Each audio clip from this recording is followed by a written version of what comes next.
Bulan purnama, orang berkumpul, segala hal sempurna. Cahaya terang selalu menyinari tahun yang panjang dan damai di sini angin hangat. Semoga semua merayakan Festival Yuan Xiao dengan bahagia. Hari ini adalah episode terakhir dari seri update berkelanjutan kita. Terima kasih telah mengikuti sepanjang jalan. Mulai hari ini, angin hangat akan kembali ke ritme update normal. Tahun baru ini, saya akan terus membawakan lebih banyak cerita menarik untuk semua. Silakan nantikan. Sekarang mari kita baca artikel bagus hari ini bersama. Saya diambil ibu angkat dari sungai. Ayah angkat sering menunjuk saya dan mengutuk, "Kamu si kecil, benar-benar merepotkan, hidup dengan hati-hati." Sampai tahun ke-14, orang tua kandung yang berpakaian mewah tiba-tiba datang. Menangis meminta saya mengakui kesalahan dan kembali ke keluarga. Sejak ingatan pertama, saya tahu saya bukan anak kandung. Setiap kali membuat ayah angkat marah, dia pasti akan berteriak keras-keras, "Kamu ini Nurani, yang sudah digigit anjing." Sambil aku sempat minum anggur, "Mengangkatmu dari sungai. Seharusnya dulu aku membuangmu kembali. Untuk membesarkanmu rambutku sudah memutih separuh." Ibu angkat setiap kali tersenyum menghiburnya. "Jangan takut, rambutmu semua putih. Kamu tetap pemuda paling tampak di seluruh desa." Ayah angkat melotot padanya. "Jangan main-main denganku." Tapi amarahnya sudah hampir hilang. Waktu itu hidup susah. Madu di bibir ibu angkat adalah surga langka dalam kehidupan. Ayah angkat tidak menyukaiku. Aku sudah lama tahu dua kakak laki-lakiku boleh menangkap burung di gunung dan menangkap ikan di sungai. Tapi aku harus bekerja di rumah. Dia menganggapku bahkan tidak bisa memegang sapu dengan stabil. Dia mengeluh masakanku gosong. Mengeluh pakaian yang aku cuci tidak bersih. Ayah angkat selalu memarahi. "Selain makan, apalagi yang bisa kau lakukan?" Di samping rumah ada sepetak tanah pinggiran. Karena tertutup bayangan pohon, apapun yang ditanam tidak pernah panen dengan baik. Ayah angkat selalu sangat membencinya. Kurasa aku adalah tanah pinggiran yang dibenci itu. Sepanjang hari tak terkena sinar matahari. Sebanyak apapun pupuk yang diberikan takkan berbuah. Berdiri di sana dengan hasil melimpah pun hanya membuat hati sedih. Karena tahu asal-usulku, aku selalu ingin pergi melihat sungai itu. Tapi ayah angkat melarang. Dia mengancamku dengan tongkat. "Itu bukan tempat yang pantas kau kunjungi. Kalau berani pergi, kupatahkan kakimu." Tapi di hatiku selalu teringat. Suatu hari, ketika ayah angkatku pergi minum, aku bertanya pada Kak Yunsi di desa tentang jalan menuju sungai dan berlari ke arah itu. Baru sadar bahwa petunjuk jalan dari Kak Yunsi tidak akurat, dan setelah berbelok-belok, aku sampai di tepi sungai. 10. Langit sudah mulai gelap. Burung tak dikenal berkicau melengking di puncak pohon. Warna air seperti tinta, bergulung-gulung. Angin malam menerpa ke kakiku, membuka alang-alang yang penuh bayangan hantu, memperlihatkan sesuatu yang tersangkut di dalamnya. Di dalam selimut bergambar bunga peoni. Mungkin ada anak yang dibuang seperti aku. Aku menggunakan ranting pohon untuk menariknya mendekat. Saat itu masih polos dan tak tahu apa-apa. Aku membalik selimut yang sudah membusuk itu, ingin melihat apakah ada anak di dalamnya. Tepat saat itu, dari belakang terdengar teriakan keras. "Muchen, kau cari mati." Apakah itu ayah angkat? Aku gemetar ketakutan. Kekerasan meluncur dari ujung jari, membiarkan riak gelombang yang berantakan, seperti detak jantungku saat itu. Ayah angkat melangkah 2-3 langkah ke depanku, mengambil cabang sebesar mangkuk dari tanah untuk memukulku. "Sudahkah aku katakan, sungai bukan tempat yang seharusnya kamu datangi? Sudahkah aku katakan akan mematahkan kakimu? Apakah aku tidak menginginkan nyawa?" Cabang kering tak tahan tekanan, patah dengan suara retak. Ayah angkat mematahkan cabang pohon willow untuk melanjutkan di sebelah. Bibio datang dengan senter. "Jangan dipukul lagi, bawa anak ini pulang dulu. Jangan sampai kena." Terkejut, aku mendapat penyelamat. Segera berlari ke belakang Bibio. Bibio mengelus kepalaku. "Jangan salahkan ayahmu. Dia mendengar kamu ke sungai. Cemas setengah mati, sepatu pun lupa dipakai." Baru kusadari ayah angkatku bertelanjang kaki punggung kakinya, terluka oleh rumput liar, tergores banyak padi salju yang remuk. Ayah angkat maju menarik telingaku ke rumah. "Berani-beraninya kau menghindar." Aku tak khawatir padanya. Aku takut dia membuat masalah di rumah. Sebelum meninggalkan tepi sungai, kulemparkan pandangan terakhir ke malam hari. Seperti bunga peoni di kain bedong, bagai duri darah yang membeku lama tertiup angin dan kembali menyusup ke dalam rumpun alang-alang. Jika dulu ibu angkat tak menyelamatkanku, kurasa aku juga akan seperti bayi dalam kain bedong itu, perlahan membusuk di dalam rumpun alang-alang. Dalam perjalanan pulang, bertemu beberapa kelompok orang mencariku, langsung mengeluarkan jaring ikan besar melihatku. Dia melemparkan jaring itu ke kepalaku, berkata dengan garang, "Anak kecil pergi ke tepi sungai akan ditarik hantu air. Kaki tenggelam, nanti harus pakai jaring ikan untuk menangkapmu. Kecil sampai tidak bisa pulang." Ayah angkat masih mau pukul aku dengan sapu. Ibu angkat yang buru-buru pulang segera menghalanginya. "Hati-hati, jangan sampai sakit tanganmu. Kamu cepat duduk. Aku bantu cabut duri di kakimu." Dia menekan ayah angkat untuk duduk, berjongkok melihat kaki ayah angkat. Ayah angkat memandang dengan marah. "Kalau kamu terus memanjakannya, dia akan jadi sombong." Aku berteriak, "Tidak apa-apa. Kamu pergi ke Hisiangu minta semangkuk air mengapung." Ibu angkat adalah seorang materialis. Dia itu tahayul feodal. Ayah angkat menendang pantatnya. "Suruh pergi ya pergi. Lebih baik percaya itu ada daripada percaya itu tidak ada. Beberapa tahun lalu, bukankah putra keluarga Zhang baik-baik saja?" Aku akan pergi.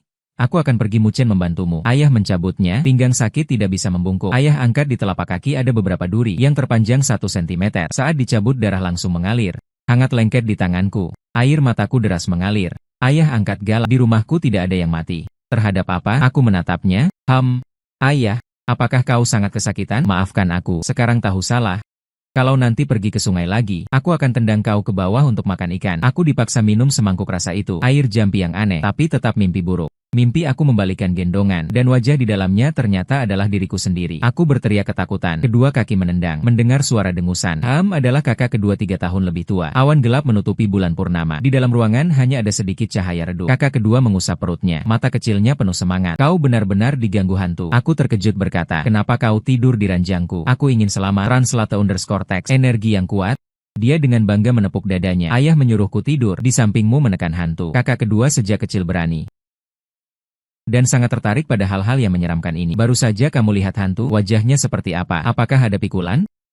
Giginya yang panjang itu apakah kebiruan? Kakak kedua bertanya terus jelek bagus. Tengah malam tidak lagi menakutkan. Aku tertidur lelap lagi. Tidak ada lagi mimpi buruk. Keesokan harinya, ayah pulang bekerja. Aku bertanya padanya.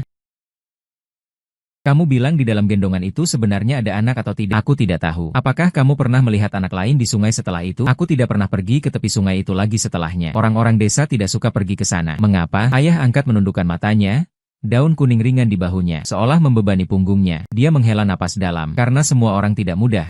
Dan kemampuan ayah terbatas. Hanya bisa membesarkan satu anak tambahan lagi. Kehidupan saat itu memang sangat sulit. Ayah bekerja keras di ladang. Sepanjang tahun melayani padi di sawah. Di awal, hasil panen padi tidak tinggi. Hasil panen bergantung pada cuaca. Di tahun yang baik setelah menyerahkan pajak hasil bumi, memenuhi kebutuhan keluarga sendiri, masih bisa menyisakan sedikit untuk berputar. Ketika menghadapi tahun yang buruk, setelah menyerahkan pajak hasil bumi, hanya bisa sekadar memenuhi makan minum sendiri. Tapi tempat untuk menghabiskan uang tidak sedikit. Membiayai anak sekolah adalah pengeluaran yang sangat besar. Biaya sekolah per semester. 1 tahun membutuhkan lebih dari 200 padi. Sedangkan harga jualnya hanya 6-7 sen per jin. Tidak lama setelah peristiwa selimut bayi, saya seharusnya masuk sekolah dasar. Bibi Cuihua di desa berkata kepada ayah saya, Mo Centoh adalah anak pungut. Cukup diberi makan saja. Mengapa harus mengeluarkan uang lagi menyekolahkannya? Dia adalah ibu dari Jie Yunsi. Jie Yunsi adalah anak kedua perempuan di keluarga. 2 tahun lebih tua dari saya. Sampai sekarang belum pernah masuk sekolah.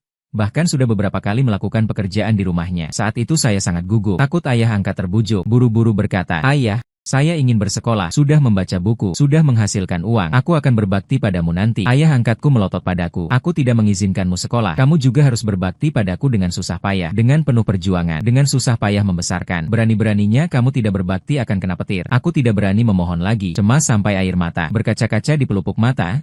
Cuihua bercanda. Anak desa baca buku sebanyak itu. Buat apa? Mengenal beberapa angka. Bisa sedikit penjumlahan dan pengurangan saja sudah cukup. Dia menatap ayah angkatnya. Kamu setuju kan?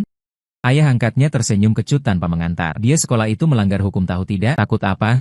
Aku juga tidak mengantar yang di rumahku. Lihat, apakah sekretaris desa berani berbuat apa-apa padaku? Tidak, Bibi Cuihua tidak setuju. Ini bukan anak kandung. Tidak perlu menghabiskan banyak uang dan tenaganya. Ayah angkat memutar mata. Orang lain berani membunuh. Aku tidak berani. Kamu berani melanggar hukum. Aku tidak berani. Lebih baik mengantarnya sekolah dengan jujur. Belajar beberapa huruf lagi. Nanti juga bisa sedikit sukses. Komunitas Cuihua tidak ditemukan. Orang-orang sejalan menarik wajah panjang, bergumam dan pergi. Tapi aku sangat senang. Lari mendekat dan menggosok ayah angkat. Terima kasih. Ayah angkatku dengan jijik menarik rambutku dan menyuruhku pergi. Jangan usap ingusmu di bajuku. Suruh ibumu periksa apakah masih ada kutu di kepalamu. Siang hari, sinar matahari berkilauan. Angin berhembus membuat daun bambu berdesir. Cuaca panas, tapi burung-burung diam saja. Ibu angkat mengambil sisir bergigi rapat. Menyisir rambutku perlahan untuk mengangkat kutu-kutu itu. Banyak kutu yang berbunyi, prak-prak-prak, saat ditekan dengan kuku. Ayah angkat di samping mengeluarkan suara kagum. Ini rambut yang tumbuh di atas kutu. Ya? Aneh sekali. Padahal aku sering keramas, tapi kutu tak kunjung hilang. Akhirnya masuk SD, membawa tas kanvas hijau tentara bekas kakak keduaku. Waktu itu SD punya sistem minggu besar kecil. Sabtu harus masuk setengah hari. Pelajaran terakhir di hari Sabtu, guru mengeluarkan sebuah daftar. Setelah membaca 7-8 nama siswa, dengan nada serius, uang sekolah kalian sampai sekarang belum dibayarkan. Katakan pada orang tua kalian, minggu depan biayanya harus dibawa. Beberapa siswa itu wajahnya memerah. Sangat malu. Ternyata setiap kelas ada yang menunggak uang sekolah. Beberapa bahkan sudah menunggak beberapa tahun. Setiap beberapa waktu dimarahi guru. Setelah pulang ke rumah, saya bertanya pada ibu angkat, apakah uang sekolah saya sangat mahal? Banyak orang di kelas saya tidak membayar ibu angkat. Bersedia memetik kacang panjang untukku. Dengan nada kesal. Iya.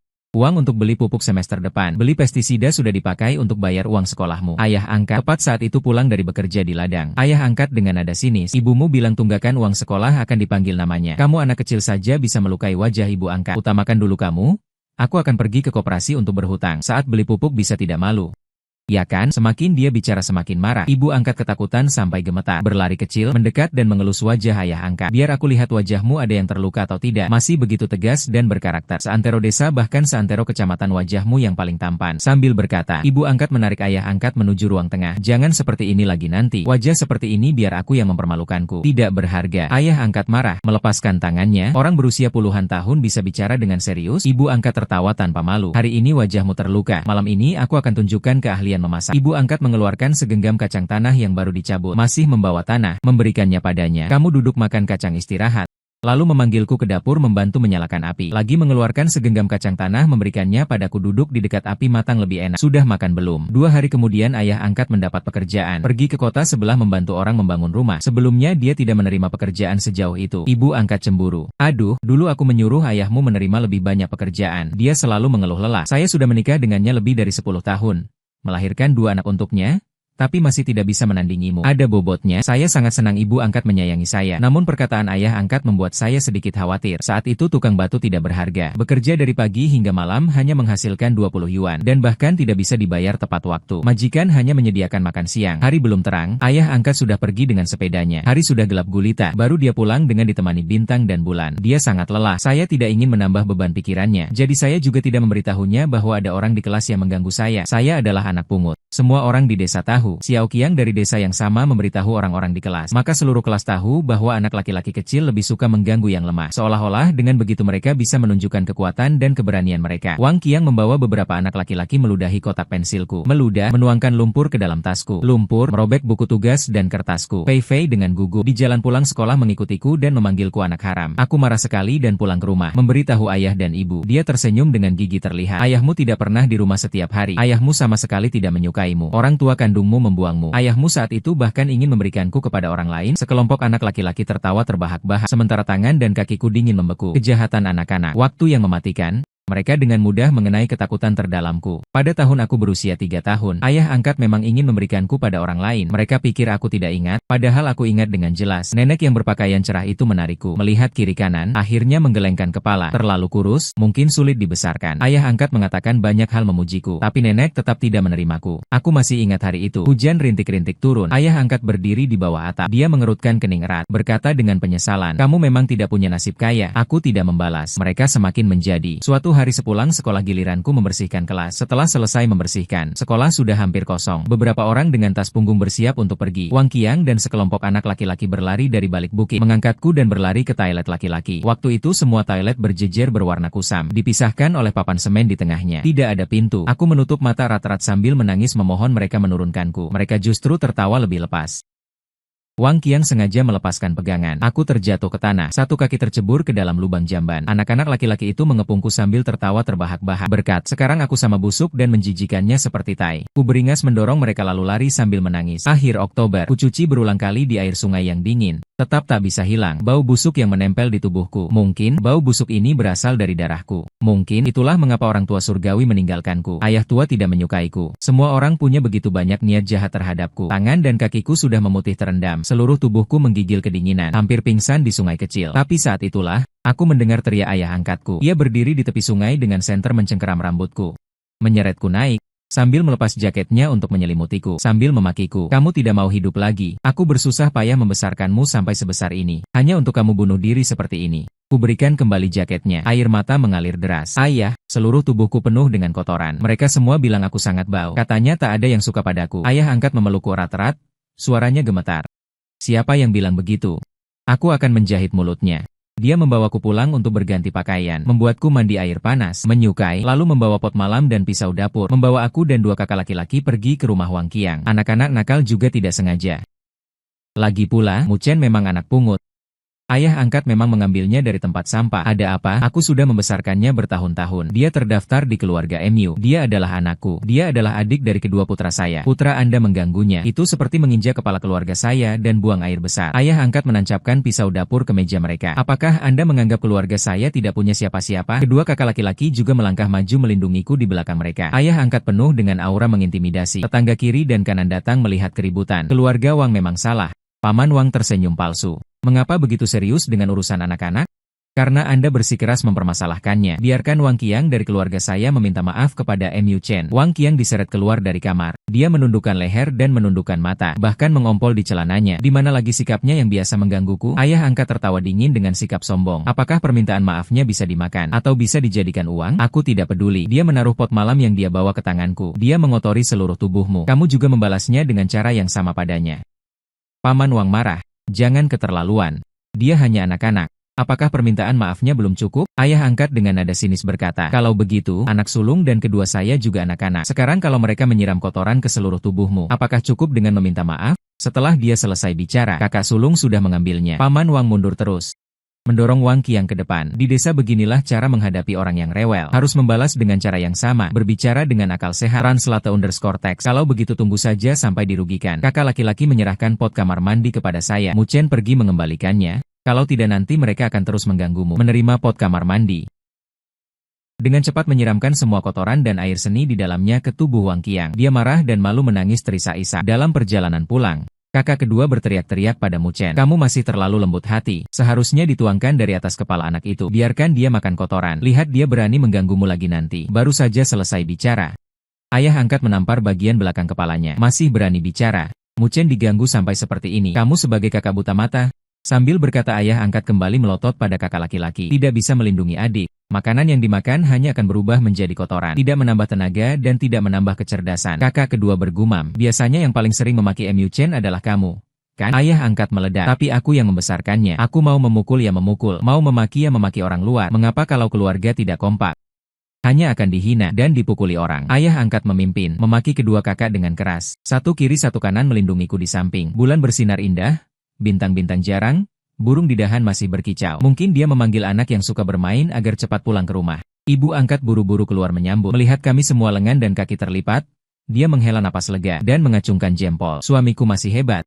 Lawang bahkan tidak berani mengeluarkan suara. Ibu angkat tersenyum cerah, mengabaikan penolakan ayah angkat. Memeluk lengannya, sambil membujuk dan berjalan ke dalam rumah. Tidak lama kemudian, suara aneh terdengar dari dalam rumah. Aku dan kakak kedua agak khawatir. Jangan-jangan ayah dan ibu bertengkar. Haruskah kita melihat?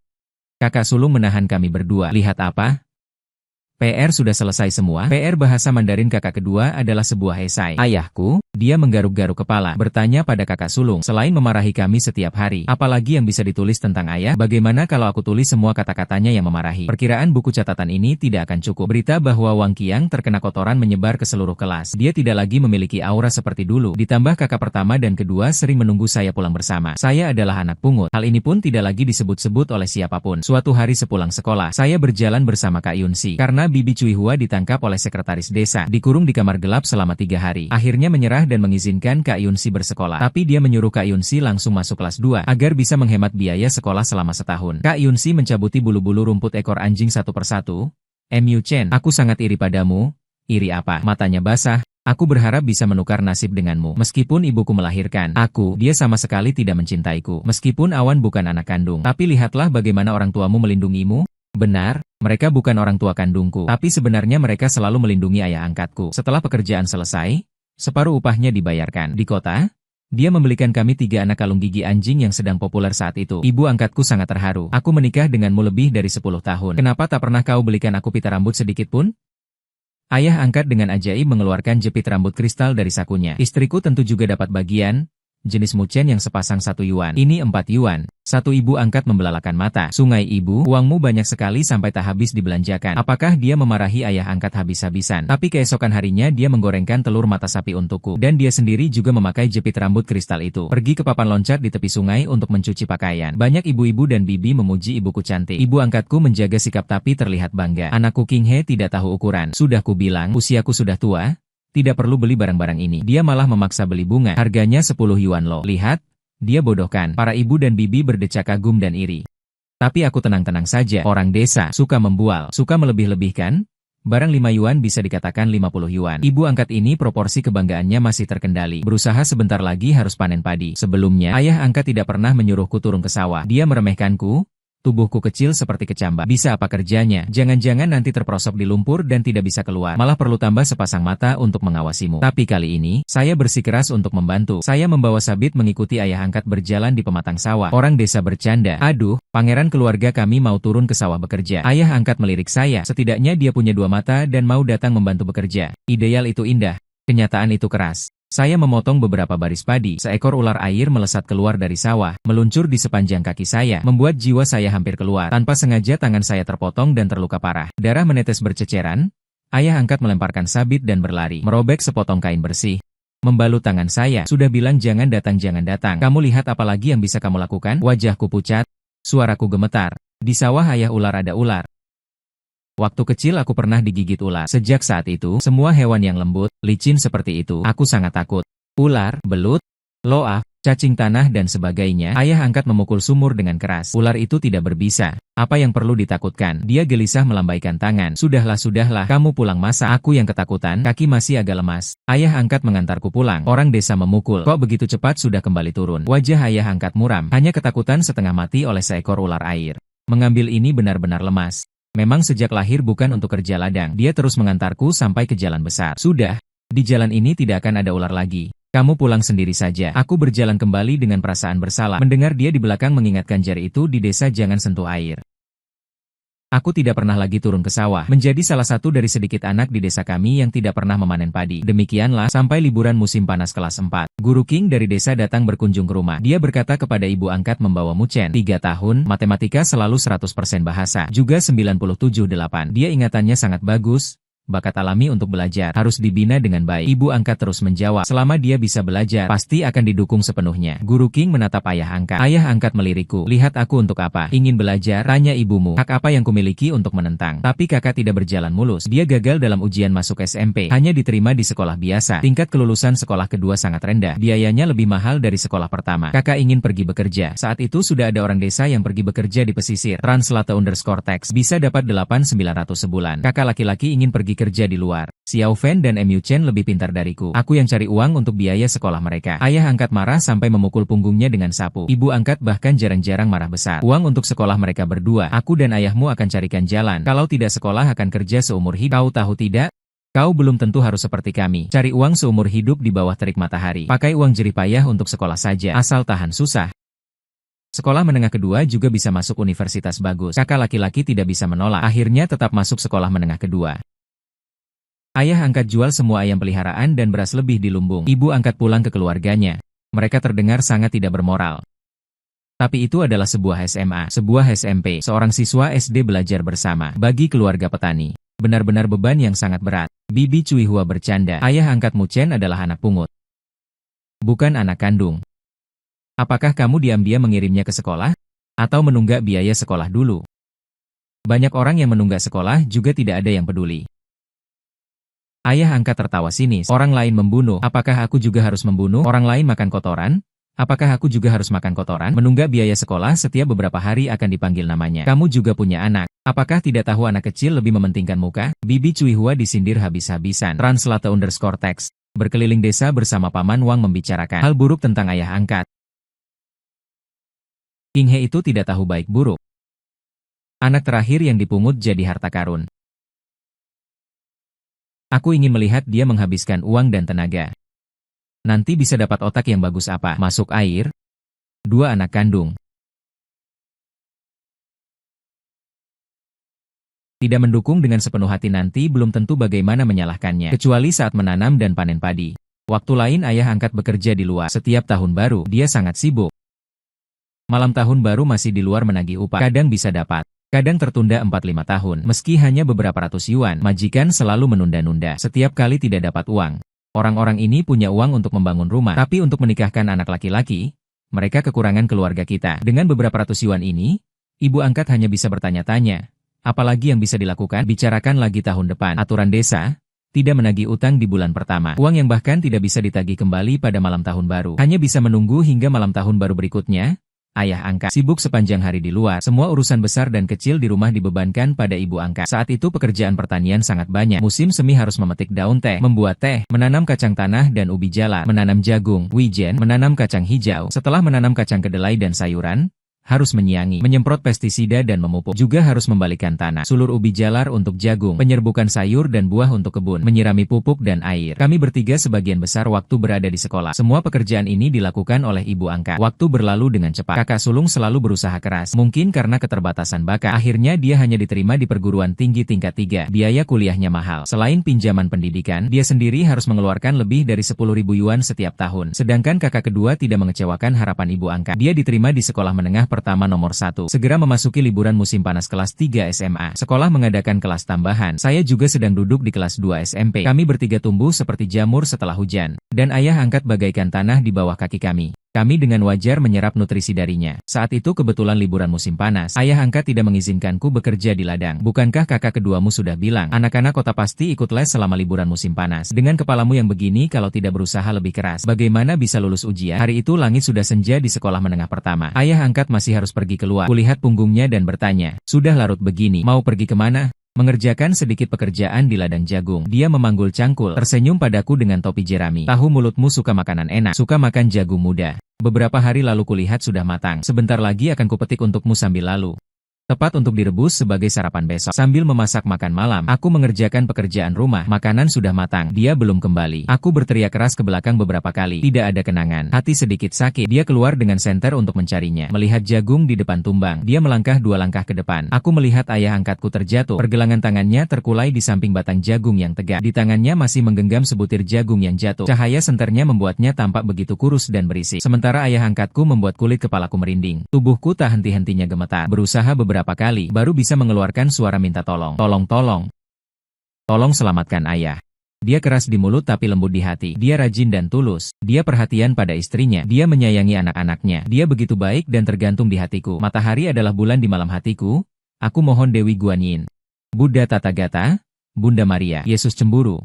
Tolong aku mohon pada kalian, jangan biarkan dia celaka, jangan bawa dia pergi. Klinik kesehatan di kota sudah tutup. Zishu mengantar ayah angkat ke rumah sakit kabupaten dengan traktor yang menerima telepon, juga buru-buru tiba di rumah sakit. Hatiku gelisah dan bingung, kehilangan akal. Setelah melihatnya, aku menangis keras. Yang menepuk bahuku sambil tersenyum. Tidak apa-apa. Tidak apa-apa, kondisi ayahmu selalu baik, tidak akan ada masalah. Tapi tangannya gemetar, dia juga sangat takut. Untungnya hasil pemeriksaan cepat keluar. Talasemia untungnya. Penyakitnya belum berkembang terlalu parah. Hanya saja ke depan sama sekali tidak boleh lagi melakukan pekerjaan berat. Harus banyak istirahat. Juga harus kontrol rutin agar kondisi tidak memburuk. Ayah angkat setelah bangun meronta ingin keluar dari rumah sakit. Saya lebih kuat dari sapi Paman Si. Buat apa dirawat di rumah sakit? Masuk rumah sakit tidak perlu mengeluarkan uang. Begitu masuk rumah sakit, tidak sakit pun akan ketahuan ada penyakit. Ibu angkat menahan dan menghiburnya, meminta saya mencari cara. Kesehatan lebih penting. Itu tahun 2004 asuransi kesehatan pedesaan belum merata. Bahkan penyakit kecil masuk rumah sakit. Bagi keluarga pedesaan seperti mengelupas satu lapis kulit. Ayah angkat berusaha mencabut jarum infus di tangannya, tapi dipegang erat oleh ibu angkatnya. Dia berjuang keras, bergetar-getar, air mata pun mengalir keluar. Aku baik-baik saja.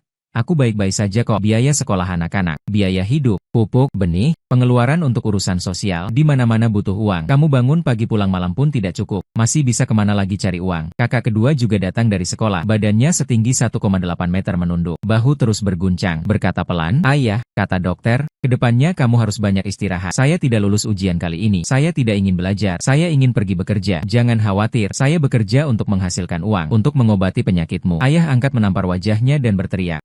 Coba katakan omong kosong itu sekali lagi. Jika kamu berani putus sekolah untuk bekerja, aku akan menganggapmu bukan anakku lagi. Teriaknya, dia menatapku lagi, dengan tatapan jahat. Kamu juga jangan banyak berpikir macam-macam. Dia tidak boleh emosi. Setelah berkata begitu, matanya menjadi gelap dan napasnya tersengal-sengal. Ibu angkat segera membaringkannya. Sudah berapa kali aku bilang padamu, kurangi marah-marah. Sangat merusak tubuh. Penyakitmu ini mungkin saja didapat karena sering marah-marah. Setelah berkata begitu, ibu angkat menatap kami dengan serius tentang masalah uang. Bukan urusan anak-anak seperti kalian yang harus dipikirkan. Kalian tenang saja belajar. Kurangi, menyusahkan ayah kalian. Sudah malam, tidak bisa kembali ke desa. Aku dan kakak kedua menginap di bangku lorong rumah sakit. Awalnya kira tidak bisa tidur. Mungkin karena emosi bergejolak sepanjang malam. Aku tertidur lelap. Setengah sadar masih mendengar ibu angkat menelepon sambil memohon di lantai. Ketika membuka mata lagi, sudah pagi. Sinar matahari menusuk hampir membuatku tidak bisa membuka mata. Setelah mataku menyesuaikan cahaya, terlihat di depan seorang wanita memakai rok, sepatu hak tinggi, membawa tas kulit. Dia tersenyum lembut padaku. Chen, kamu sudah bangun. Dia sebulan yang lalu. Dia menghentikan yang pulang sekolah. Aku bilang dia punya anak yang tidur lalu sakit. Daisen berkata, minta 1000 helai rambut orang asing bisa bantu anak menghilangkan rasa lapar lagi. Dia mau bayar 10 yuan untuk beli sehelai rambutku. Sebagai laki-laki, rambutku memang tidak terlalu panjang, tapi tetap kucabutkan 7-8 helai rambut untuknya. Hanya saja tidak mengambil 10 yuan itu, karena dia berpakaian rapi dan berdandan sangat berbeda dengan wanita desa.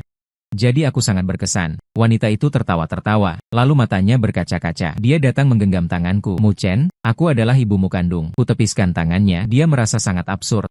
Tapi dia mengeluarkan tes DNA. Ternyata saat itu mencabut rambut untuk pengobatan adalah kebohongan. Dia mengambil rambutku untuk menguji apakah aku adalah anaknya. Dia dan ayah kandung menangis di depan ibu provinsi. Dulu ibu mertuaku membawa anak itu keluar, mengatakan dirampas orang. Kami selama ini terus mencari Mu Chen. Aku dan ayahnya bekerja di kota provinsi, adalah pegawai ganda, di sana punya rumah, juga punya mobil. Sudah aku tanyakan, nilai Mu Chen selalu bagus. Kalau ikut kami ke kota provinsi, dia bisa masuk SMP unggulan, SMA unggulan, dan kuliah di universitas ternama. Kami yang salah padanya. Nanti aku dan ayahnya akan berusaha menebusnya. Kakak laki-lakiku sangat marah, langsung melindungiku di belakangnya. Memang kalian yang melahirkannya? Lalu apa? Selama belasan tahun ini orang tuaku yang membesarkannya. Dia ingin makan buah liar. Kakak sulungku yang tercakar, berlumuran darah memetikannya untuknya. Dia tidak bisa tidur. Akulah yang menceritakan hantu untuk meninabobankannya. Dia adalah adikku. Jangan harap kau bisa membawanya pergi. Ayah angkat menatapku dalam-dalam. Pandangan matanya bagaikan singa jantan, memandangi anak sastra yang akan merdeka dan membuka wilayah baru. Aku terus menggelengkan kepala. Air mata berderai-derai. Aku tidak mengenal ayahnya. Aku hanya punya satu ayah. Aku hanya punya satu ayah. Ayah, kaulah satu-satunya ayahku. Tolong jangan lepaskan tanganku. Ayah angkat memalingkan wajah. Pundaknya terus berguncang. Pastor tidak terburu-buru, membuka mulut. Bertahun-tahun ini memang berat bagi kalian berdua. Aku tahu kalian sedang dalam kesulitan. Dia membuka tas kerja, mengeluarkan 3 ikat uang dari dalamnya. 30.000 ini adalah ungkapan terima kasih kecil kami. Ibu Shan menggenggam tanganku. Ibu hanya ingin membawamu pulang agar kamu bisa memakai pakaian yang pas. Ini adalah buatan ibu. Masuk SMA unggulan. Kuliah di universitas baik Mu Chen. Aku tahu kamu tidak tega meninggalkanmu. Kondisi tubuh ayah ibu dan orang tuamu sekarang perlu istirahat. Kamu terus mengikuti. Mereka justru menambah beban mereka. Selain itu, mereka juga butuh uang. Ucapannya membuatku terkejut. Gambaran saat setengah sadar tadi malam tiba-tiba menjadi sangat jelas. Kudengar ibu angkatku memohon dengan Nokia bekas di tangannya. Kakak Sang, suamiku sakit. Sekarang dirawat di rumah sakit butuh uang. Aku tahu kamu juga tidak mudah, tapi ini menyangkut nyawa. Uang yang kau pinjam juga kumpulkan untukku. Baik, tidak usah dihitung. Aku mohon padamu, adik Liu. Uangmu sudah terhutang 6 tahun. Suamiku sakit dirawat di rumah sakit. 3 anak harus sekolah. Hitunglah, aku mohon kamu kembalikan padaku. Boleh tidak? Kupandangi ibu angkatku. Ternyata pipi ibu angkat sudah lama tidak secantik dalam ingatanku. Ternyata rambut hitam ayah angkatku tanpa sadar telah memutih sebagian. Tepatnya mulai hari yang mana. Aku bahkan tidak menyadarinya. Aku tumbuh dari anak kecil yang polos menjadi remaja yang masih bingung. Ternyata harganya adalah penuaan mereka. Air mataku jatuh berderai-derai. Ayah angkat juga menutupi matanya dengan lengan baju. Butiran-butiran air mata besar mengalir dari pipinya, menghantam selimut putih bersalju. Seperti itu untuk waktu yang lama. Dia berbicara dengan suara tersedak. Mu Chen, kamu sudah dewasa. Pergilah hidup bahagia bersama mereka. Atau tinggallah dan menderita bersama kami. Putuskanlah sendiri. Tanganku yang tergantung di samping tubuh menggenggam ujung jari yang belum dipotong, menusuk dengan keras ke dalam daging bibir, bergerak berulang kali di dalam mulut. Akhirnya, kata-kata itu terucap juga. Aku pergi bersama mereka. Wajah kakak kedua berubah drastis, memandangku dengan rasa tak percaya. Mu Chen, begitu mudahnya kau mengambil keputusan. Orang tua telah membesarkanmu belasan tahun. Bagaimana bisa kau menjadi anak durhaka seperti ini? Belum sempat terucap. Ayah angkat memotongnya dengan keras. Diam. Biarkan dia pergi kalau mau. Aku memang selalu menganggapnya seperti kucing atau anjing, memeliharanya seperti anjing, juga tidak menghabiskan banyak perhatian. Ibu yang dengan mata merah menahan kakak kedua, menyuruhnya diam. Hati seolah terkoyak oleh luka besar, air mata dan darah membanjir tak terbendung. Pastor, Bunda Maria berkata, mereka membentuk ketegangan, bahkan tidak ada waktu untukku kembali ke kampung halaman mengambil barang-barang. Saat perpisahan, aku berlutut di tanah, membungkuk dalam-dalam, sebutir untuk jodoh yang menyelamatkanku, sebutir untuk kasih sayang kakak kedua yang membesarkanku bertahun-tahun, sebutir untuk harapan yang tak terbalaskan. Sebutir untuk bulan umur panjang 100 tahun, sebutir untuk harapan dapat bertemu lagi. Ayah angkatku memalingkan wajah, nada suaranya keras, tapi gemetar, cepat pergi, cepat, jalani hidup baikmu. Ibu angkat maju mengangkatku. Membelai kepalaku. Anak baik, kau sudah besar, lihat kau sudah lebih tinggi dariku. Pergilah. Air mata keruh merayap melalui sudut matanya yang penuh keriput. Pikiranmu, aku dan ayahmu tahu, ayah dan ibu adalah Mu Chen. Maafkan kalian, jangan minta maaf. Ini karena ibu tidak berguna. Aku memeluk ibu erat-erat. Air mata mengalir di leher ibu. Kalian adalah orang tua terbaik di dunia. Selama ini kalian selalu bersusah payah untukku. Kali ini biarkan aku melakukan sesuatu untuk kalian. Ya, ayah ibu maafkan aku. Masih terlalu kecil dan lemah. Yang bisa kulakukan hanya ini. Ambil uang itu, ayah harus sembuh dari penyakitmu. Panjang umur 100 tahun. Ketika Shen Chen mengemudikan mobil Volkswagen milik ayah kandungnya, ibu tiri mengeluarkan selimut dan meletakkannya di kursi belakang, menyuruhku duduk di atasnya. Jangan kotorkan mobil baru yang ayah beli. Tapi mereka tidak tahu. Setelah masuk SMP, pakaianku selalu dicuci oleh ayah angkat. Meski jalanannya tidak rata namun tetap bersih. Mobil berguncang keras, aku terlalu lelah. Dalam keadaan setengah sadar aku bermimpi. Mimpi waktu kecil digigit ular. Ayah angkat membawaku dengan gila-gilaan. Berlari ke rumah dokter kampung. Sepatunya terlepas di jalan. Dia tidak sempat mengambilnya. Bermimpi suatu kali pergi ke pasar. Aku menyukai sebuah mainan yang sangat keren. Mobil kecil 10 yuan. Ayah angkat ragu-ragu lama sekali, sambil memarahiku. Dia membelikannya untukku. Saat pulang, dia masih memakai sepatu buatan ibu angkat yang sudah ditambal berkali-kali dengan plastik. Ayah angkatku sedang mencuci uang 10 yuan itu, yang sebenarnya ingin dia belikan untuk dirinya sendiri sepasang sandal yang kokoh. Bermimpi tentang masa kecil. Aku sangat rewel. Saat ibu angkat sibuk, dia akan menggendongku dengan keranjang. Dia bercocok tanam. Aku duduk di bawah naungan pohon. Ketika pedagang kecil lewat, dia akan memberikan uang 10 sen untuk membelikanku es lilin. Aku menyerahkannya padanya untuk dimakan. Tapi dia selalu menggelengkan kepala sambil berkata, ini mainan anak-anak. Dia tidak suka memakannya. Dan juga bermimpi saat berusia 3 tahun lebih. Orang itu berpakaian mewah, ingin membawaku pergi. Nenek saya, dia tidak menyukai saya. Ayah angkat menggendong saya sambil mengejarnya di belakang. Anak ini penurut dan mengerti. Hanya fisiknya agak lemah mengikuti kami. Tidak ada makanan enak. Kalau kamu yang merawatnya, pasti bisa. Saya berbicara sambil terseduh-seduh. Betapa lucu dan penurutnya anak kecil itu jatuh ke sarang anjing seperti kami. Makan tidak enak, pakaian tidak bagus, sungguh menderita. Ini bukan takdirnya. Sialan, dia menipu saya. Ternyata inilah niat sebenarnya ayah dan ibu angkat. Karena cinta, mereka ingin mengirim saya pergi. Ingin saya pergi ke langit yang lebih tinggi dan luas. Ibu kandung duduk di kursi depan, mengeluarkan selembar kertas dari tas. King tersenyum. Mereka bahkan menulis surat utang untuk kita. Aku mengenali tulisan tangan ibu angkat itu. Dia tidak banyak bersekolah. Tulisannya tidak bagus, tapi hanya tanda tangan. Setiap goresan sangat jelas. Karena saat kecil guru meminta memeriksa pekerjaan rumah harus ditulis nama orang tua. Dia berlatih keras, harus ditulis rapi dan bagus. Tidak bisa membuat mucenku dipermalukan guru. Mungkinkah bisa dikembalikan?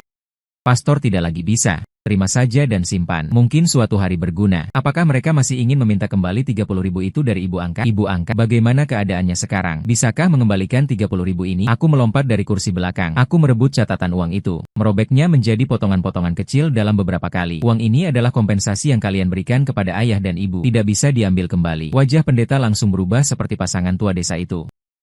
Ini adalah sikapku sebagai orang yang lebih tua. Pasangan tua desa itu membuat hatiku tersayat dalam sekali. Pasangan orang tua desa itulah orang tua kandungmu. Tapi kalian membuangku. Jika bukan karena ibu, kalian sekarang hanya akan menemukan tulang hitam dan kain pembungkus yang membusuk. Apakah di matamu? 14 tahun perawatanku yang penuh perhatian. Bahkan tidak sebanding dengan 30.000 yuan. Wajah pendeta memerah. Sepertinya masih ingin menegurku lagi. Tapi ayah menarik tangannya. Sepanjang jalan tidak ada lagi perubahan. Pemandangan di luar jendela berlalu. Aku melihat kemewahan yang belum pernah kulihat sebelumnya. Tapi hatiku hanyalah puing-puing.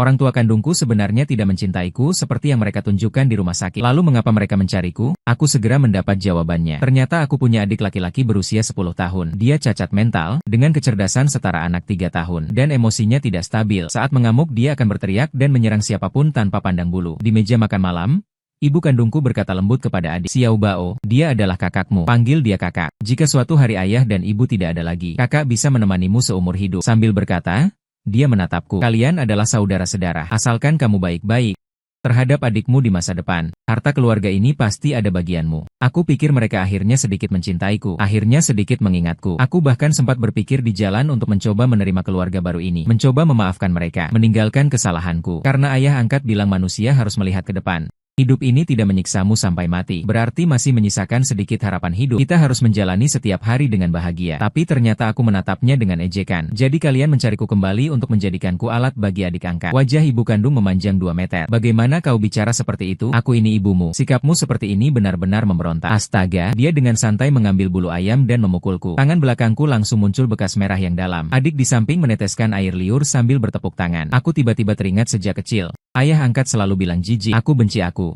Tapi dia tidak pernah benar-benar memukulku sampai mati. Aku justru dihentikan oleh ayah kandung.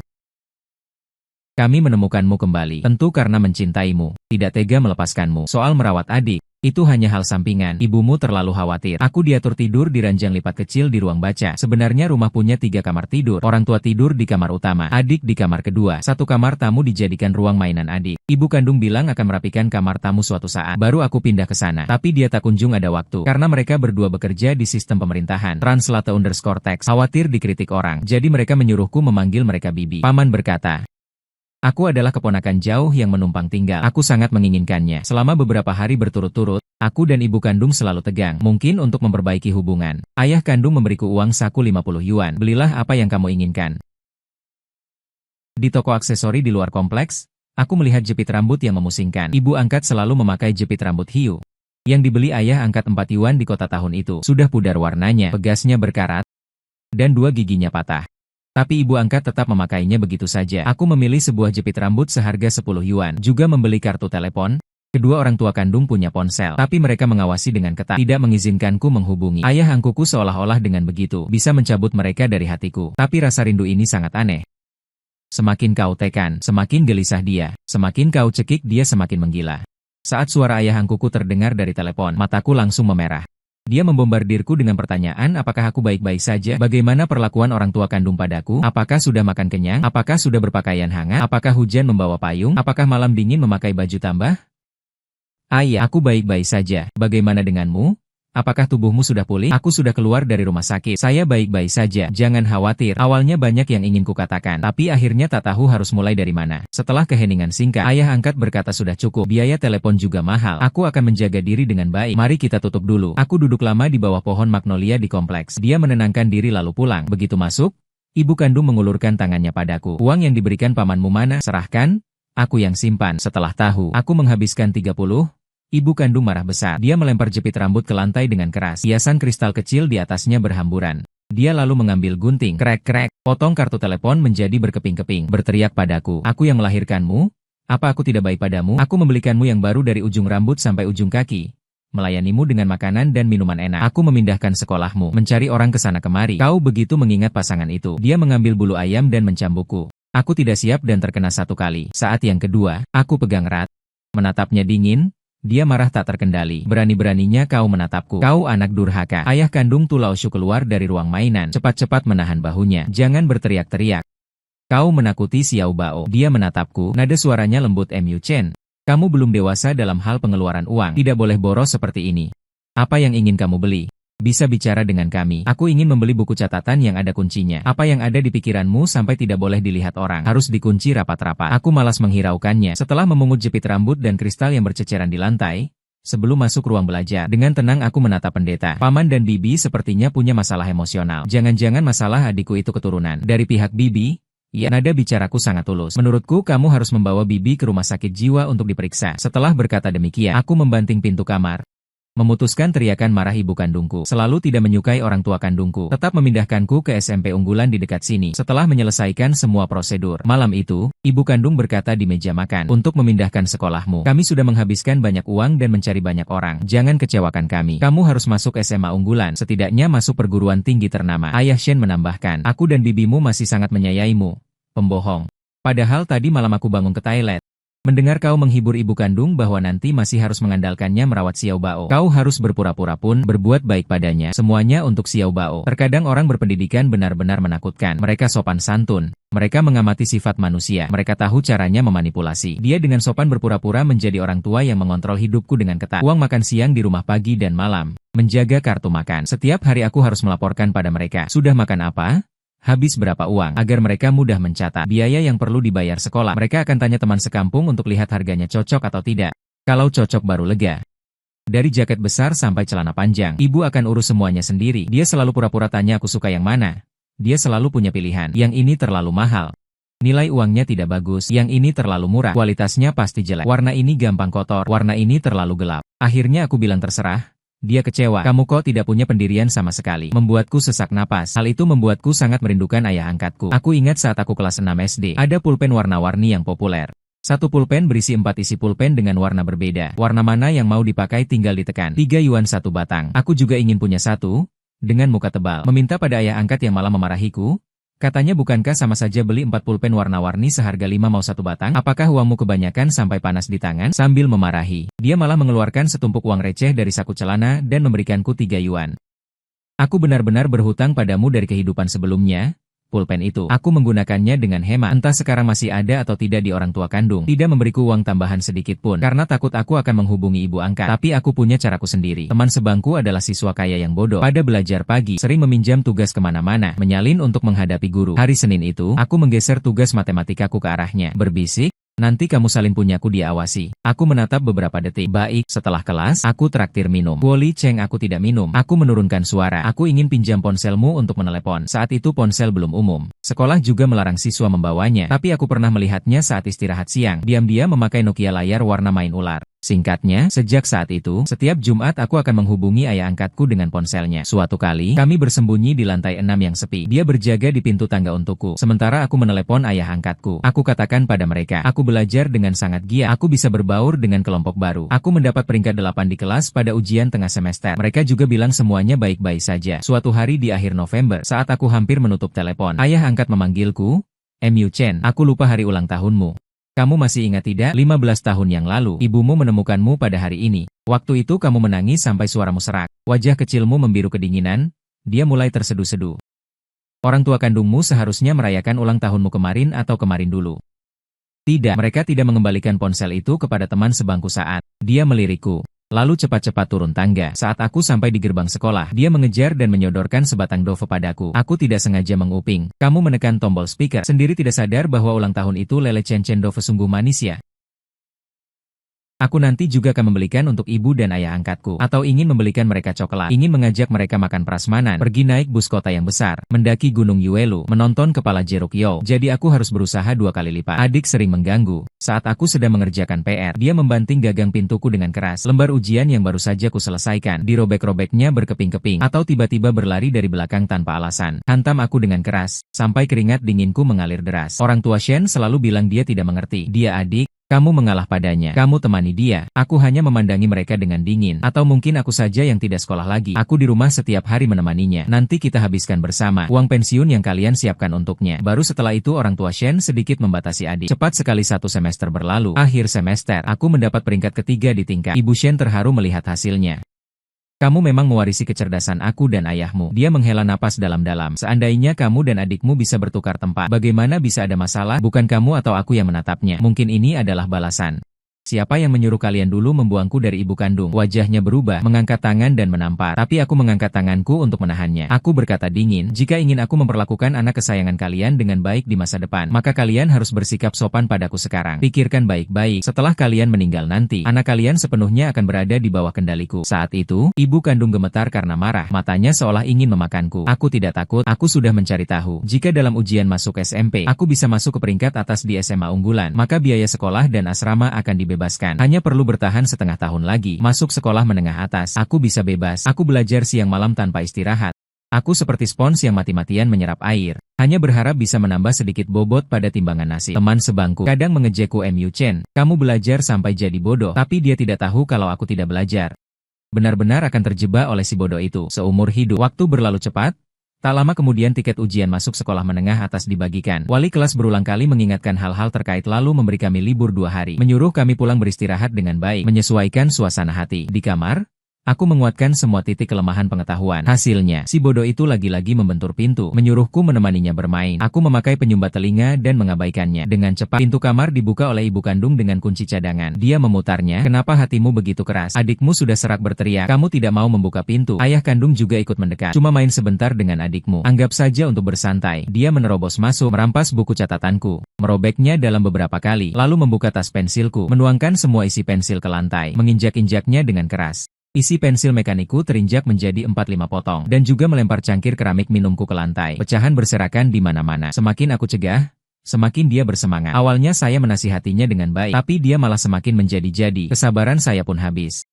Saya berteriak, "Jangan gila-gilaan, boleh tidak?" Dia menatap saya dengan tajam, lalu mendorong saya dengan keras. Saya menahan dengan tangan, sehingga kepala belakang saya tidak terbentur lantai. Tapi telapak tangan saya tertusuk pecahan keramik. Darah mengalir deras. Sakit menusuk, saya kesakitan hingga menarik napas dalam. Lama tidak bisa berdiri. Saat itulah, dia membuka tas ujian saya, mengeluarkan kartu ujian di dalamnya, lalu menatap saya, tertawa hehehe. Translate_text. Aku terus menggelengkan kepala, berkata keras-keras, jangan-jangan. Tapi dia tetap tertawa terbahak-bahak sambil merobek kertas ujianku hingga hancur berkeping-keping. Hancur-hancur, semuanya hancur.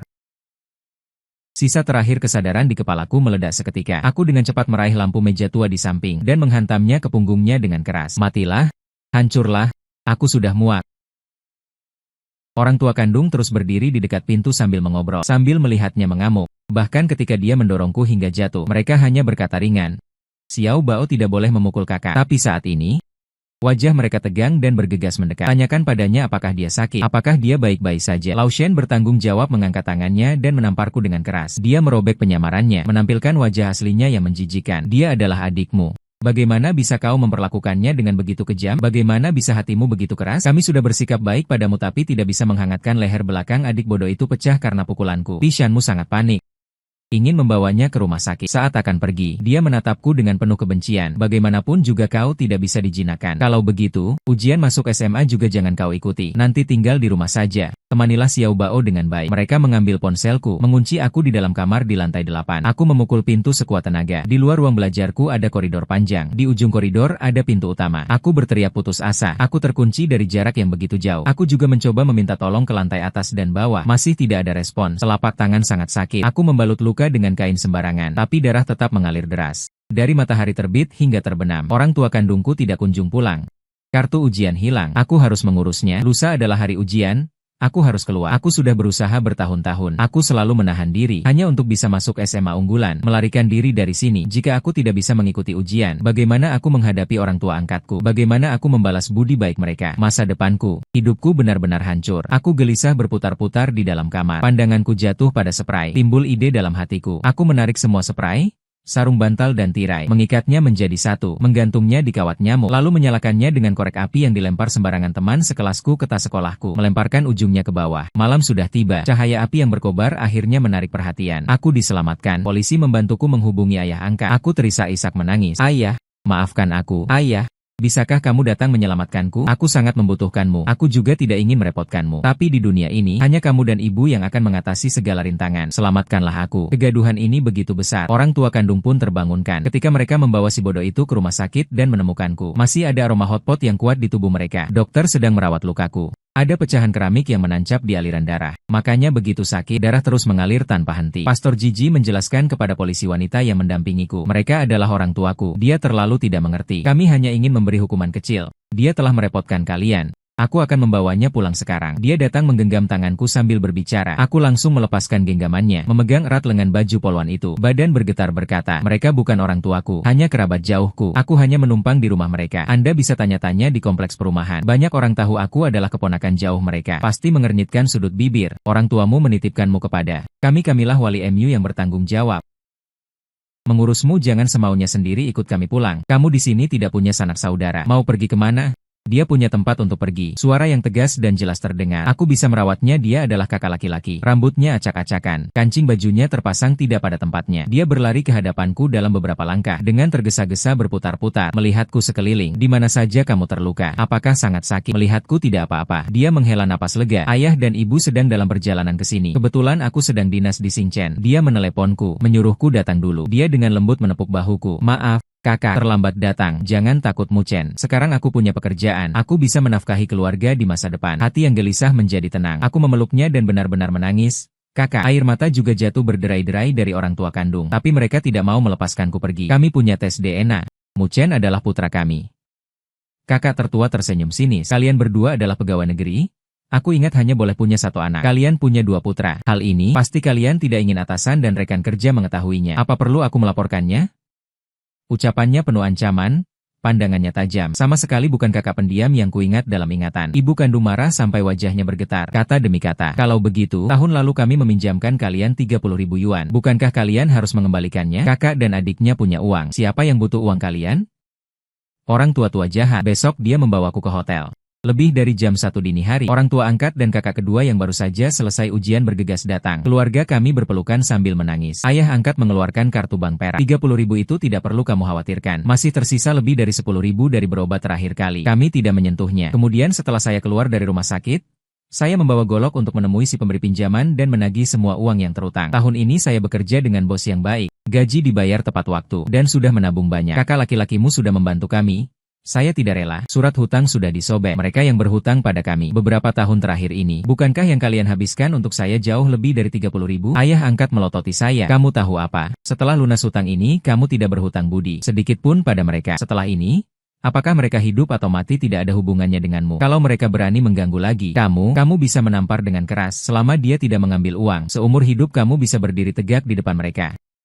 Kakak pertama dan kedua juga mendukung keputusan orang tua. Kamu adalah adik kami, anak keluarga MU. Kami yang akan membesarkanmu. Jangan biarkan orang luar membayar. Air mataku tak tertahan lagi mengalir. Ayah angkat memarahiku karena hanya tahu menangis. Setahun ini, setiap kali menelepon, kamu bilang kamu baik-baik saja. Kamu tidak punya mulut ya?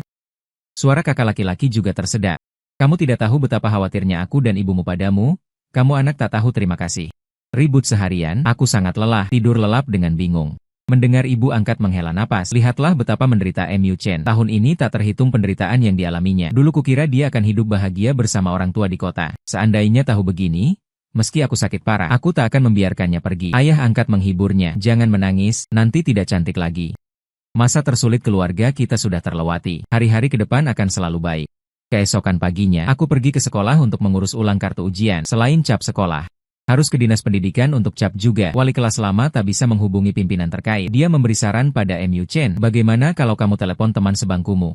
Bukankah kalian dekat? Keluarga dia pasti punya cara. Situasi mendesak, terpaksa harus berani meminta bantuan. Tak disangka dia dengan mudah langsung menyetujuinya. Dengan bantuan keluarganya, kami pun berhasil mendapatkan cap dari dinas pendidikan. Mengurus kartu ujian, aku menemani ibu angkat membayar utang, sambil mengambil barang-barang. Selama itu dibeli oleh orang tua kandung. Mereka tidak mengizinkanku membawanya pergi. Ibu kandung tak lagi berpura-pura, mengejek sambil tertawa. Mu Chen, kau harus berpikir matang. Kami punya rumah dan mobil memberimu makan. Pakaian dan barang-barang yang dipakai semuanya bagus. Mengikuti mereka, meski lulus SMA, belum tentu bisa kuliah. Di desa kan biasanya lulus SMP langsung kerja. Aku menatap dingin pada ibu dewa. Siapa kalian ini? Apa urusannya dengan kalian? Di masa depan aku pasti akan masuk SMA unggulan, universitas unggulan, dan hidup semakin baik. Tapi anak kalian akan semakin besar, dan semakin bodoh. Seumur hidup kalian tidak akan pernah bebas. Saat kalian mati, dia bisa pergi ke jalanan mengais tempat sampah. Orang tua kandung marah sampai wajahnya hijau. Dia berkata dengan jahat, saat kamu dewasa dan masuk ke masyarakat, baru tahu apa yang sebenarnya kamu lewatkan. Nanti kalau datang memohon pada kami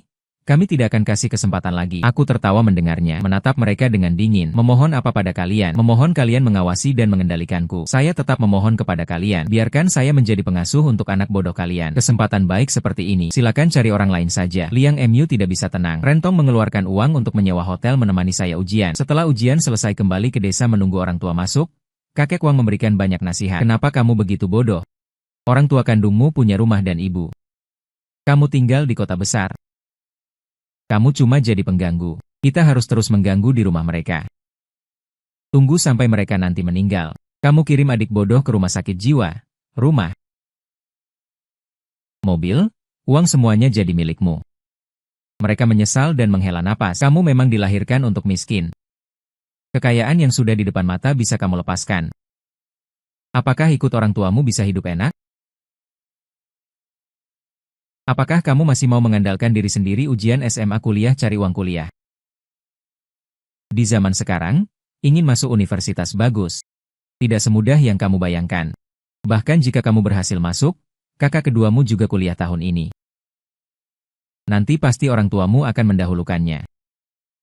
Kata-kata anak ini diketahui oleh ayah angkatnya. Dia langsung berlari ke depan rumah mereka berdua dan mengomel. Beberapa orang di kehidupan sebelumnya adalah anjing. Hidup ini jadi manusia pun tak bisa mengubah sifatnya. Mereka buru-buru ingin jadi anjing orang lain, menjilat kaki busuk mereka. Kita manusia harus berjalan lurus dan bertindak benar. Lidahnya begitu panjang.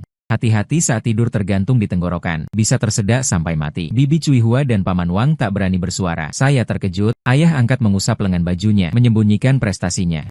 Sejak sembuh dari sakit, saya merasa jauh lebih segar. Sekarang siapa yang berani mengganggu? Aku tidak senang. Aku akan berbaring di depan pintu rumahnya, bikin mereka ketakutan setengah mati. Dia sangat cepat.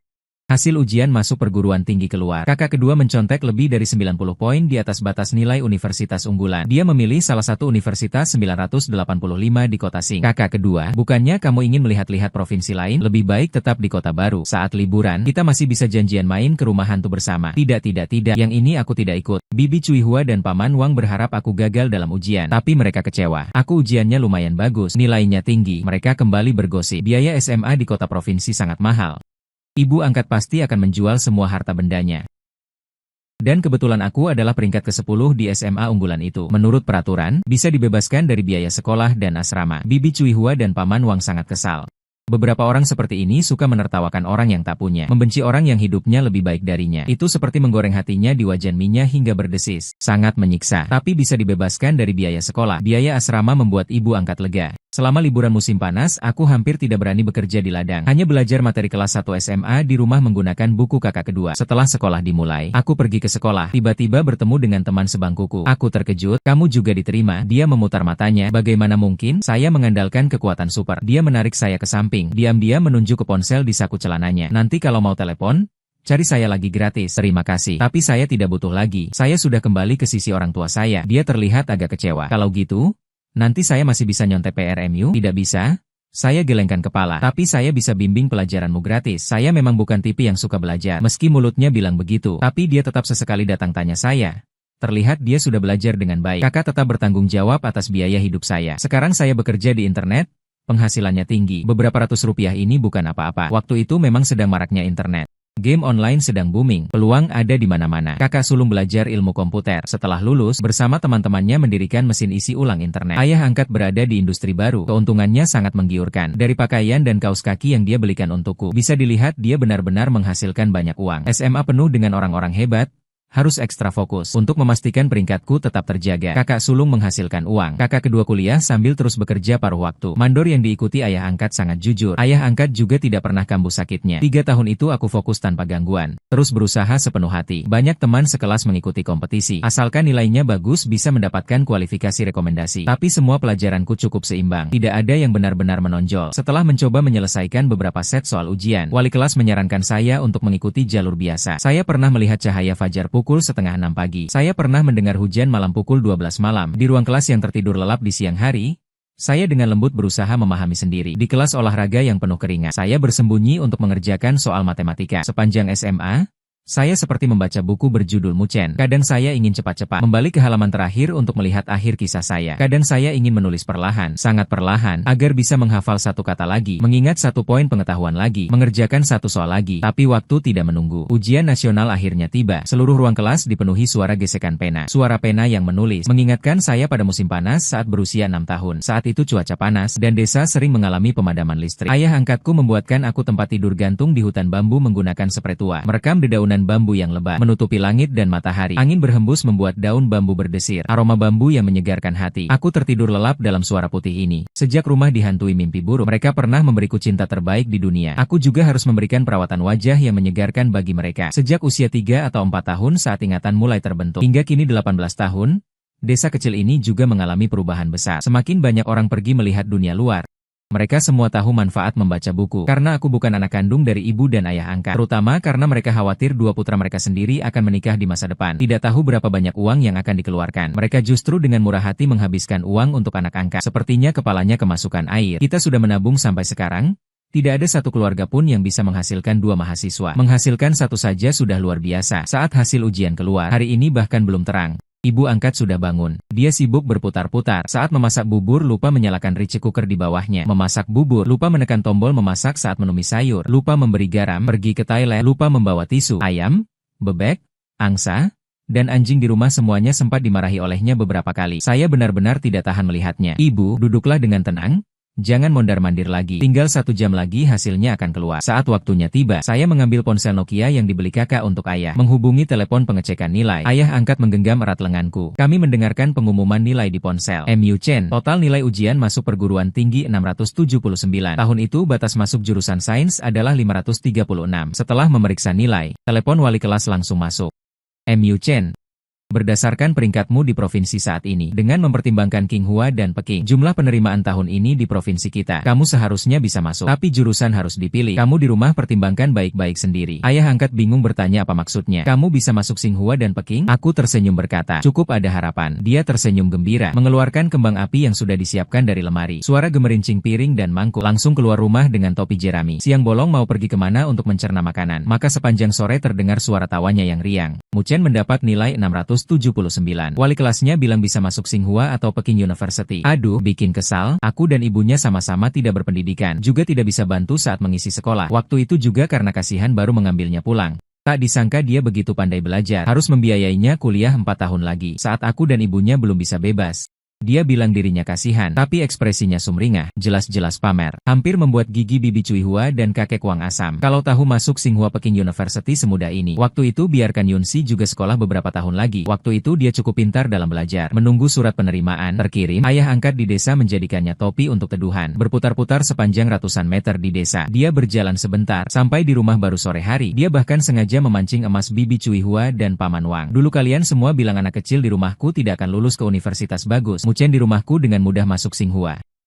Putra kesayangan kalian pasti akan studi ke luar negeri nanti. Pasti harus lebih sukses dari Muchen kami. Kalau tidak akan mengecewakan mereka. Kakak perempuan lulus SMP langsung bekerja untuk menafkahi keluarga. Bibi Cui Hua dan Paman Wang hampir mati marah. Kabar gembira sebesar ini tentu harus diadakan pesta. Yang MU dan kedua kakak laki-lakinya pulang ke rumah. Kakak sulung saja membeli kembang api dan petasan lebih dari 2.000 yuan. Warga desa semua datang makan pesta, juga datang sepasang tamu tak diundang. Orang tua kandungku Ibu Shen menatapku. Banyak perasaan campur aduk. Kau memang anak kami yang mewarisi kecerdasan kami. Berhasil masuk Universitas Qinghua. Biaya hidup di Beijing tinggi. Aku sudah berdiskusi dengan ayahmu. Kedepannya, biaya kuliah dan biaya hidupmu akan kami tanggung. Ayah Shen menambahkan. Benar, bagaimanapun kau adalah anak kami. Aku sampai tertawa. Masuk Qinghua tentu kecerdasan sangat penting. Tapi jika aku tidak terus berusaha, apakah hanya mengandalkan kecerdasan sudah cukup? Aku menolak. Mereka tidak perlu. Kalian tidak tahu, masuk Qinghua?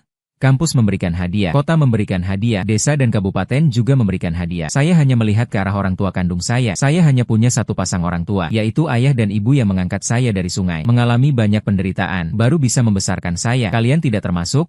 Sifat ibu kandungmu muncul lagi. Jangan kira masuk Qinghua itu hebat. Kamu adalah anak kami? Ada tes DNA sebagai bukti. Saya tertawa dingin, memandangnya dengan tatapan penuh tantangan. Lalu bagaimana? Saya tidak keberatan menghabiskan sedikit waktu untuk mengurus surat putus hubungan secara resmi. Selain itu, maukah saya melaporkan kalian ke pengadilan atas tuduhan meninggalkan anak? Jika anak kalian adalah anak normal, apakah kalian masih ingin mencari saya kembali? Saya sudah dewasa, meskipun kalian adalah orang tua kandung saya. Lalu apa? Kalian tidak bisa mengendalikan. Kalian jalan sendiri di sana. Di sini tidak menyambut kalian. Ayah Shen pergi. Ibu Chen yang merasa bersalah. Orang tua juga terpaksa. Di zaman kami harus meneruskan keturunan. Orang tua salah? Maafkan kami? Ya? Tidak, aku bukan orang suci. Kalau memaafkan kerja keras ibu angkatmu bertahun-tahun, bukankah itu jadi lelucon? Aku baru tahu kemudian. Tahun itu kebetulan adalah bencana saham uang orang tua kandung. Seluruhnya di saham hampir menguap. Ini aset hanya tersisa satu rumah, satu mobil dan sedikit tabungan. Sekarang ingin membayar uang sekolahku, biaya hidup, mungkin juga untuk mendapat balasan dariku nanti. Mengambil banyak bonus? Setelah menyisihkan uang sekolah dan biaya hidup masih tersisa lebih dari setengah. Aku dan kakak kerja sama mengeluarkan uang. Di Shenzhen membeli sebuah apartemen atas nama orang tua.